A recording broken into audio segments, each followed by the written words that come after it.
أعوذ بالله من الشيطان الرجيم. بسم الله الرحمن الرحيم. الحمد لله والصلاة والسلام على رسول الله وبعد. السلام عليكم ورحمة الله وبركاته. Ang tatalakay naman natin ngayon, aking mga kapatid sa pananampalatayang Islam, ay patungkol sa paniniwala sa qadar.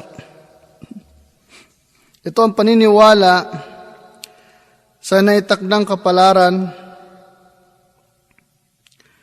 ang wagas na paniniwala na ang Allah ang lumikha ng lahat ng bagay, ang namamahala at ang nagmamayari nito, at siya ang nagtakda ng mga naitakdang kapalaran, ang mabuti at masama nito. Ang matamis at mapait nito, at siya rin ang lumikha sa ligaw na landas at tamang landas, ang kasamaan at ang kabutihan, ang nagtatakda ng buhay at ang tagapanustos ay nakasalalay sa kanyang kamay, maluwalhati siya at kataas-taasan. Ang qadar, o salitang qadar, wikang Arabic ito ay ang pagtakda ng Allah sa kahihinatnan ng mga nilalang na sang-ayon sa una niyang kaalaman at eksakto sa kanyang layunin sa paglikha. At ang paniniwala sa qadar ay may apat na sangkap. Una, ang paniniwala na ang Allah ay nalalaman ang lahat ng bagay, ang kabuuan at ang detalye nito, ang simula at katapusan, maging ito'y sa kanyang mga gawain o sa mga gawain ng kanyang mga lingkod. Pangalawa, ang paniniwala na ang Allah ay naisulat ang mga iyon sa Al-Lawhul Mahfuz. At sa dalawang ito, sinabi ng Allah, Alam ta'alam anna Allah ya'lamu ma fis samai wal ard. Inna dhalika fi kitabin. Inna dhalika 'ala Allah yasir. Hindi mo ba alam na ang Allah ay kanyang nalalaman ang anumang nasa langit at lupa? Katotohanan iyon ay nasa aklat, talaan ng mga gawain, at iyon para sa Allah ay lubhang napakadali. Suratul Hajj, verse 70. At sa Sahih ni Muslim, na iulat ni Abdullah bin Amr bin al-As radiyallahu anhuma, sinabi niya, narinig ko ang sugo ng Allah, siya ay nagsabi, isinulat na ng Allah ang mga takdang kapalaran ng mga nilalang bago niya nilikha ang mga kalangitan at kalupaan ng 50 taon. 50 taon. Pangatlo, ang paniniwala na ang Allah ay nilalang, o ang paniniwala na ang Allah na ang lahat ng nilalang ay hindi magkakaroon kung hindi hinangad ng Allah. Inuulit natin, ang pangatlo, ang paniniwala ng lahat ng nilalang ay hindi magkakaroon kung hindi hinangad ng Allah, maging ito ay sa kanyang gawain o sa gawain ng kanyang mga nilalang.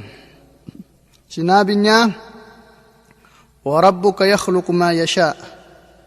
Ang Allah ay nagsabi tungkol sa kanyang gawain, ang iyong Panginoon ay lumilikha ng lahat ng kanyang naisin. Sinabi pa niya, wa yaf'alu Allahu ma yasha, at ginagawa ng Allah ang anumang kanyang naisin. Sinabi rin sa ibang talata, huwalladhi yusawwirukum fil arhami kayfa yasha. Siya ang nagbigay hugis sa inyo sa loob ng mga sinapupunan sa kung paano niya naisin. Sa Suratul Imran, Ali Imran, verse 6. Sinabi rin niya tungkol sa gawain ng mga nilalang, walau sya Allahu lasallatahum alaykum falaqatalukum. At kung ninais ng Allah, katiyakan binigyan niya sila ng lakas upang lumaban sa inyo. Magkagayon, walang pasubali, makikipaglaban sila sa inyo. Sinabi pa niya, "Walau syaa Allahu ma fa'aluhu fadharhum wa ma yaftarun." At kung ninais ng Allah, hindi nila nagawa iyon, kaya pabayaan mo sila at ang mga ginagawa nilang kasinungalingan laban sa Allah. Ang pang-apat na sangkap ay ang paniniwala na ang lahat ng nilalang ay nilikha ng Allah. Maging ang kanilang kabuuan, katangian, kilos at galaw. Sinabi ng Allah, "Allahu khaliqu kulli shay'in wa huwa ala kulli shay'in wakil." Ang Allah ang tagapaglikha ng lahat ng bagay at siya ang namamahala sa lahat ng bagay. Sinabi rin, "Wa khalaqa kulla shay'in faqaddarahu taqdira." At kanyang nilikha ang lahat ng bagay at kanyang itinakdaan ito ng ganap na sukat batay sa karapat-dapat nitong sukat. Surah Al-Furqan, verse 2. At sinabi pa niya tungkol sa kanyang propetang si Ibrahim, alayhis salam, nang siya ay magsabi sa kanyang pamayanan, "Wallahu khalaqakum wa ma ta'malun." At ang Allah ang lumikha sa inyo at sa anumang ginagawa ninyo. Surah As-Saffat. At ang paniniwala sa qadar, tulad ng naisalaysay natin, ay hindi binabaliwala ang sariling desisyon ng isang lingkod sa mga gawaing maaari niyang pagpilian at ang sarili niyang kakayahan para gampanan ang mga ito. Dahil ang batas at ang aktwal na pangyayari ay itinuturo ang pagpapatunay nito sa kanya. Ang tungkol sa batas, sinabi ng Allah, "Faman syaa'a attakhadha ila rabbih ma'aba." Katotohanan, sinabi ng Allah ang tungkol sa pagkakaroon ng sariling desisyon. Kaya sino man ang may gusto, magtakda siya ng isang lugar o isang daan tungo sa kanyang Panginoon. Sinabi pa, "Fa'tu harsakum anna syi'tum." Kaya't lapitan ninyo ang inyong taniman kung paano ninyo nais. At siya ay nagsabi tungkol sa sariling kakayahan, "Fattakullaha mastata'tum, wasma'u wa ati'u." At matakot kayo sa Allah sa abot ng inyong makakaya o sa abot ng inyong makaya. Kaya, makinig at sumunod kayo sa mga pangaral ng Allah at ng kanyang sugo. Surah At-Taghabun.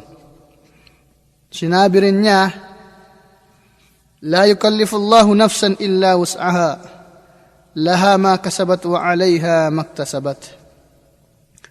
Hindi inuobligahan ng Allah ang isang may buhay maliban sa abot ng kanyang makakayanan. Mapapasa kanya ang anumang kabutihang bunga ng kanyang pinagsumikapan at pagdurusahan niya ang anumang kasamaan na kanyang ginawa. Suratul Baqarah. Ang tungkol naman sa aktwal na pangyayari, katotohanan, ang bawat tao ay alam niya o alam na siya ay may sariling desisyon at kakayahan. Maaari niyang gawin ang isang bagay at maaari niyang iwasan ito. Maaari rin niyang pag-ibahin ang mga bagay na umaayon sa kanyang kagustuhan. Katulad halimbawa ng paglalakad at ang di umaayon sa kanyang kagustuhan, katulad halimbawa ng panginginig. Ngunit ang kagustuhan ng isang lingkod at ang kanyang kagayahan ay nakasalalay sa kagustuhan ng Allah at sa kanyang kakayahan. Dahil kanyang sinabi, "Liman syaa'a minkum ay yastaqim, wa ma tasyauna illa ay yasha Allahu Rabbul Alamin." Para sa sinumang may nais sa inyo na tumahak ng matuwid na landas. At wala kayong naipapasya na kagustuhan malibang kung naisin ng Allah, ang Panginoon ng lahat ng daigdig. Surah At-Takwir. At nang dahil sa ang lahat ng daigdig ay pag-aari ng Allah, maggagayon walang maaring maganap na anumang bagay sa kanyang kaharian nang wala siyang alam at pahintulot.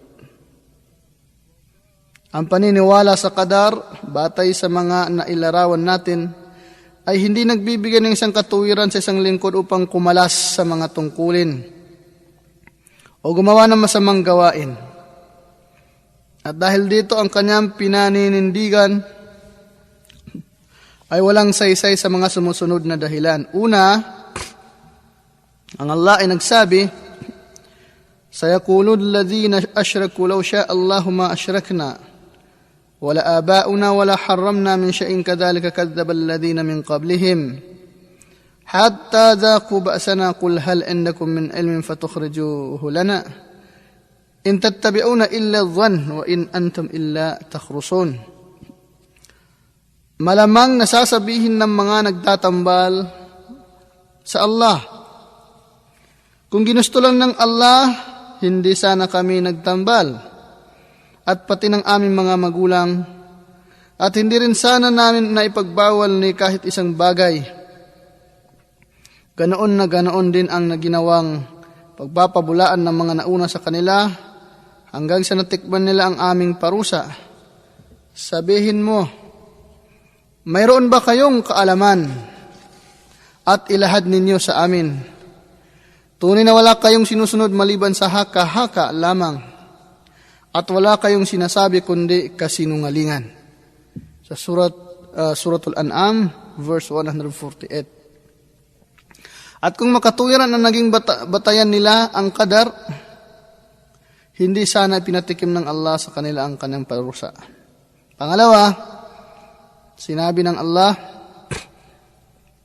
"Rusulan mubashirin wa mundhirin li'alla yakuna lin-nasi 'ala Allahi hujjatun ba'da ar-rusul wa kana Allahu 'azizan hakima." At kami ay nagsugo ng mga sugong maghahatid ng magagandang balita at magbabala sa inyo para walang maikatuwiran ang mga tao kay Allah matapos gampanan ng mga puso o mga sugo ang kanilang tungkulin. Ang Allah ang kataas-taasan at ang ganap kung gumawa. Ganap kung gumawa. Suratun Nisa. At kung ang qadar ay makatuwirang panindigan ng mga sumasalungat, hindi mapapawalan ng saysay ang kanilang pinaninindigan sa pagsugo sa mga sugo, dahil ang pagsalungat matapos silang may sugo ay nangyayari din sa takda ng Allah. Pangatlo, ang mga naiulat ni Al-Bukhari at Muslim, ang naiulat kay Al-Bukhari si Ali bin Abi Talib radiyallahu anhu ay nagulat. Ang propeta sallallahu alaihi wasallam ay nagsabi, "Walang isa sa inyo kundi naisulat na ang kanyang kalalagyan o kalalagyan sa impyerno o sa paraiso. At nagsalita ang isang lalaki mula sa mga tao, hindi ba maaring umasa na lamang tayo o sugo ng Allah?" Ang sinabi ng propeta, "Hindi. Magtrabaho kayo, ang lahat ng bagay ay napapagaan." Pagkatapos kanyang binasa ang isang talata sa Quran, "Faman a'ata wattaqa," at ang tungkol sa sinumang nagbibigay ng kanyang kayamanan at may takot sa kanyang Panginoon at pinaniniwalaan ang katotohanan ng paraiso, aming iaalay sa kanya ang mabuting gawain at maging magaan sa kanya. At sa naiulat ni Muslim, ang lahat ng bagay ay napapagaan sa mga nailaan sa kanya. Kaya ang propeta sallallahu alaihi wasallam, kanyang ipinag-uutos ang magtrabaho at ipinagbabawal ang umasa na lamang sa qadar. Pang-apat, katotohanan ang Allah ay kanyang inuutusan ang isang lingkod at pinagbabawalan ito. At hindi niya ito inobligal liban sa abot ng kanyang makakaya. Sinabi ng Allah, "Fattaqullaha mastata'tum." At matakot kayo kay Allah, gawin ninyo ang ipinag-utos niya sa abot ng inyong makakaya. At sinabi pa, "La yukallifullahu nafsan illa wus'aha." Hindi inobliga ni Allah ang isang may hininga maliban sa abot ng kanyang kakayahan. Ngayon, kung ang isang lingkod ay napipilitan lang siya sa kanyang ginagawa, lumalabas na siya ay inuobliga sa mga bagay na hindi niya kayang lutasin ito. At iyan ay hindi maaari. Kaya kung bakit kapag siya ay nakagawa ng kasalanan sa dahilang hindi alam o nakalimot o napilitan, ay wala siyang kasalanan dito dahil mayroon siyang dahilang pangbatas. Panglima, ang itinakda ng Allah ay bagay na lingid, walang nakakaalam nito. Maliban kapag nangyari na ang naitakdang bagay. At ang kagustuhan ng lingkod ay nauna bago ang kanyang ginagawa. At ang mga nagugustuhan niyang gawin bago niya isagawa ay ang isang bagay ay wala siyang kaalam-alam kung ano ang tinakda ng Allah dito. At dahil dito nawawala ng saysay ang kanyang pinanindigan sa qadar. Dahil hindi maaaring panindigan ng isang tao ang may bagay na wala siyang nalalaman dito. Pang-anim, katotohanan ating nakikita ang tao na masyadong masigasig sa mga bagay na material na makapagdudulot sa kanya ng kabutihan hanggang sa pilitan niyang makantam ito. At hindi mahalaga sa kanya ang umiwas sa mga bagay na hindi nakakabuti sa kanya. At kapag siya ay nakagawa ng kasalanan, kanyang pinanindigan ang qadar. At bakit lumilihis siya sa mga nakakabuti sa kanya? Sa mga gawaing pangrelihiyon na iyon ang magpapahamak naman sa kanya pagkatapos kanyang panindigan ng qadar. Hindi ba ang kahulugan ng dalawang ito ay iisa? So kung sasabihin mong nakagawa ako ng kasalanan dahil sa qadar, o gagawin ko ang kasalanan dahil sa qadar, bakit hindi mo nilang gagawin ng kabutihan at sasabihin mong dahil sa qadar? Parehas lang yon. So gawin mo na lang ang mga pinag-uutos ng Panginoong Allah. Di ba? Kung bibigyan mo ng pansin ang mga sumusunod na halimbawa, magiging malinaw sa iyo ang tungkol dito. Kung nagkataon nasa harapan ng isang taong 200, ang isa nito ay hahantong sa bayang puro walang saysay. O yung bayan na purong walang saysay, ibig sabihin magulo, patayan, holdapan, hinahamak ang dangal, takot, gutom. At ang pangalawa ay hahantong sa isang bayan na puro kabutihan. Maayos, panatag ang kalooban, may malawak na kabuhayan at iginagaling ang mga buhay ng tao, dangal at ari-arian. Ngayon, anong daan ang kanyang pipiliin? Siguradong kanyang tatahakin ang pangalawang daan na hahantong sa bayan na maayos at panatag. At hindi maaari kailanman sa sinumang may matinong isipan, ang kanyang tahakin ay ang daang papunta sa lugar na ang lahat ng nasa loob nito ay walang kabuluhan. At puro nakakatakot ang kanyang paninindigan. At ang kanyang panindigan ay ang qadar. At bakit tinatahak niya ang daang papuntang impyerno sa paggawa ng mga gawaing panghuling araw? At hindi ang daang patungong paraiso pagkatapos kanyang panindigan ng qadar. Isa pang halimbawa, nakikita nating inubliga ang taong may sakit na uminom ng gamot at kanyang iinumin ito kahit pa ang kanyang sarili ay kinamumuhian ito. At pinagbabawalan sa pagkaing makakasama sa kanyang kalagayan. At ang kanyang iniiwasan ito kahit pa ang kanyang sarili ay hinahanap-hanap ito. Ang lahat ng iyon ay dahil sa kagustuhang gumaling at sa kaligtasan at hindi maaaring tanggihan niya ang pag-inom ng gamot o kumain ng pagkain na makakasira sa kanya at ang paninindigan niya ay ang qadar. At bakit iniiwasan ng taong mga pinag-utos sa kanya ng Allah at ng kanyang sugo?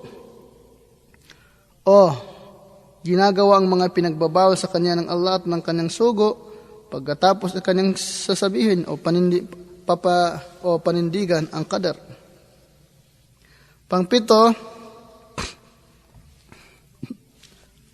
katotohanan ang nangangatuwiran ng qadar sa mga iniiwanan niyang mga obligasyon, pagsasagawa ng mga kasalanan, kung siya'y pagtangkaan ng isang tao ng masama at kukunin sa kanya ang kayaman niya o kaya lapastangin ang kanindangal, at pagkatapos ay ipangatwiran ng taong yun ang qadar, sasabihin na, kukunin ko na lang ito, yung kayamanan mo, dahil sa qadar. sasabihin sa kanya, huwag mo akong sisihin dahil ang ginawa kong paghamak sa iyo ay takda ni Allah. Hindi niya tatanggapin ang katuwiran ng isang taong ito. At bakit hindi niya tatanggapin na ipangatuwiran ang qadar kapag siya ang hinahamak ng ibang tao? Samantala sa kanyang sarili, kanyang ipinangatwiran ang qadar kapag nilapastangan niya ang karapatan ng Allah. Bakit ganon? Diba? So nabanggit na ang Amirul Mu'minin, si Umar bin Al-Khattab radiyallahu anhu, dinala sa kanya ang isang magnanakaw na nararapat hatulan ng putol kamay, o putulin ng kamay. At kanyang ipinag-utos na putulan ito ng kamay. At siya'y nagsabi, yung taong magnanakaw, siya'y nagsabi. Sabi niya, maghunos dili ka o Amirul Mu'minin, pinuno ng mga mananampalataya. Ako'y nakapagnakaw lamang dahil sa takda ng Allah. At ang sinabi ni Omar, kami ay puputol sa iyong kamay dahil rin sa takda ng Allah. So, natapatan yung pangangatwiran ng taong iyon. Ang paniniwala sa qadar ay may mga magagandang kahihinatnan. Ang ilan sa mga ito ay ang mga sumusunod. Una, umasa lamang sa Allah matapos gawin ng mga dahilan, subalit hindi dapat umasa sa dahilan mismo dahil ang lahat ng bagay ay nakasalalay sa takda ng Allah. Pangalawa, hindi dapat humanga ang isang tao sa kanyang sarili kapag nakamtan niya ang kanyang minimithi. Dahil ang pagkakuha niya sa mga ito ay biyayang galing sa Allah sa naitakda niyang dahilan ng kabutihan at tagumpay. At ang paghanga niya sa kanyang sarili ay magiging daan para makalimutan niyang magpapasalamat sa mga biyayang ito. Pangatlo, ang kapanatagan at kaginhawaan ng loob sa mga dumarating sa kanyang buhay mula sa mga itinagda ng Allah. Hindi dapat siyang mangamba sa mga nawawalang mahahalagang bagay o dumarating na mga kasawian sa kanyang buhay. Dahil ang lahat ng iyon ay tinakda ng Allah, ang tanging nagmamay-ari ng mga kalangitan at ng kalupaan. Ito ay mangyayari ng walang pasubali. Sinabi ng Allah dahil dito, sinabi niya, ma asaba min musibatin fil ardi wala fi anfusikum illa fi kitabin min qabli an nabra'aha inna dhalika 'ala Allah yasir. Likay la ta'asaw 'ala ma fatakum wa la tafrahu bima atakum wallahu la yuhibbu kulla mukhtalin fakhur. Walang sakuna na naganap sa ibabaw ng lupa tulad ng lindol, baha, pagkamatay ng mga pananim, ni sa inyong mga sarili, tulad ng sakit, kasawian, negosyong bumabagsak, namatayan ng kamag-anak at iba pa. Kundi ang lahat ng iyon ay nakatalaga sa Allahul Mahfuz, sa talaan. Bago namin likhain ang mga tao, katotohanan iyon para sa Allah ay napakadali. Upang hindi kayo mawalan ng pag-asa at malumbay sa mga lumalampas sa inyo. At huwag kayo magpakasaya dahil sa mga ipinagkaloob sa inyo ng katiwasayan. Ipinagkaloob sa inyo ng katiwasayan at ang Allah ay hindi nagmamahal sa lahat ng mga o sa bawat mapagmalaki, mapagmataas sa kanyang kapwa. Suratul Hadid. At sinabi ng propeta na kapag tataka ang ginagalawan ng isang mananampalataya, ang lahat ng kanyang ginagalawan ay pawang kabutihan. At wala ito sa kahit na sinong may buhay, kundi sa taong mananampalataya lamang. Na kapag siya ay tumanggap ng kaginhawaan, siya ay nagpapasalamat at iyon ay mabuti para sa kanya. At kapag ang dumating naman sa kanya ay kasawian, siya ay nagtitiis at iyon ay mabuti pa rin para sa kanya. Isinalaysay ni Muslim. Sa katunayan, may naligaw pa rin sa qadar na 2 pangkat. So may mga Muslim, pangkat na mga Muslim na naligaw. Sa usaping qadar, una ang Jabariyah. Silang nagsasabi ng isang lingkod ay napipilitan sa kanyang ginagawa. Wala siyang sariling desisyon at kalayaang pumili. Ang pangalawang pangkat ay tinatawag na Qadariyah. Silang nagsasabi na ang isang lingkod ay may sariling desisyon at kakayahan at walang koneksyon dito sa kapahintulutan ng Allah at ng kanyang kapangyarihan. So hindi sila naniniwala sa qadar, sa mga nangyayari sa kanyang lingkod. At ang sagot sa unang pangkat, sagot natin doon sa una, yung Jabariyah, may pambatas at may pang-aktwal. Ito yung kauni at saka syar'i. Sa pambatas, katotohanan ang pinatunayan ng Allah na ang lingkod ay may sariling kagustuhan at desisyon sa kanyang ginagawa. Sinabi ng Allah, minkum may yuridul dunya wa minkum may yuridul akhirah. Ang ilan sa inyo ay naghahangad ng kamunduhan, subalit ang iba sa inyo ay naghahangad ng huling araw. Ali Imran, Sulto Ali Imran. At sinabi pa niya, وَقُلِ الْحَقَّ مِنْ رَبِّكُمْ فَمَنْ شَاءَ فَلْيُؤْمِنْ وَمَنْ شَاءَ فَلْيَكْفُرْ إِنَّا أَعْتَدْنَا لِلظَّالِمِينَ نَارًا أَحَاطَ بِهِمْ سُرَادِقُهَا. At sabihin mo, O Muhammad, ang katotohanan ay mula sa inyong Panginoon. Kaya sino man ang may gusto na sumampalataya, maggagayon siya ay sumampalataya. At sino man ang may gusto na di sumampalataya, maggagayon siya ay di sumampalataya. Katotohanan aming inilaan sa mga gumagawa ng labag sa katarungan, ang apoy na pumalibot sa kanila, ang mga pader nito. Sinabi rin niya, Man amila salihan falinafsihi wa man asa'a fa'alayha wa ma rabbuka bidhallamin lil abid. Sino man ang gumawa ng anumang kabutihan sa makatuwid, ito ay para sa kanyang sarili. At sino man ang gumawa ng masama sa makatuwid, ito ay mapapa sa kanya. At ang iyong Panginoon ay hindi gumagawa ng labag sa katarungan sa kanyang mga alipin. At ang tungkol naman sa aktwal, katotohanan ang bawat tao ay alam kung paano niya pag-ibahin ang kanyang gawaing maaari niyang pagpilian. May ginagawa siya na kusang loob niyang ginagawa ito katulad ng halimbawa ng pagkain, pag-inom, pagbibenta, pamimili, at ng mga gawaing hindi kusang loob niyang ginusto. Katulad halimbawa ng panginginig dahil sa lagnat at pagkahulog mula sa itaas. Sa unang halimbawa, siya ay kusang gumawa na ayon sa kanyang kalooban, hindi pinilit. At sa ikalawang halimbawa, wala siyang kakayahang pumili at hindi niya kagustuhan ang mga nangyayari sa kanya. At ang sagot sa pangalawang pangkat, may pambatas at pang-aktwal. May pangbatas at pang-aktwal. Ang pambatas, katotohanan ng Allah ang lumikha, ito yung syar'i, lumikha sa lahat ng bagay at ang mga ito ay umiiral batay sa kanyang kalooban.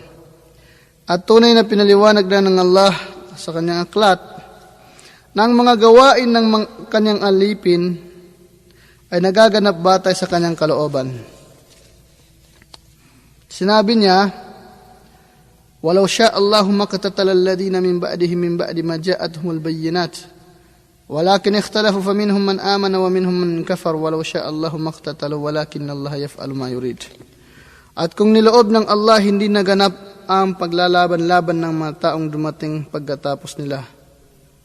Matapos nang dumating sa kanila ang mga mahahayag na patunay, subalit sila ay nagkasalungatan. Kaya ang ilan sa kanila ay sumampalataya at ang iba ay hindi sumampalataya. Kung ninais lang ng Allah, hindi sana sila naglaban-laban hanggang sa humantong ng patayan. Subalit ang Allah ay ginagawa ang lahat ng kanyang nagugustuhan. Baqarah, Suratul Baqarah. At sinabi pa niya, Walau syi'na la'atayna kulla nafsin hudaha walakin haqqal qawlu minni la'amla'anna jahannama minal jinnati wan nasi ajma'in.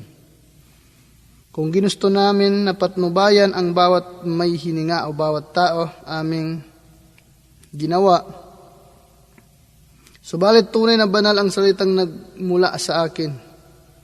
Katotohanan pupunuin namin ng mga jin at ng tao ang lahat. O pupunuin namin ng jin at ng tao ang impyerno lahat-lahat. Surat As-Sajdah.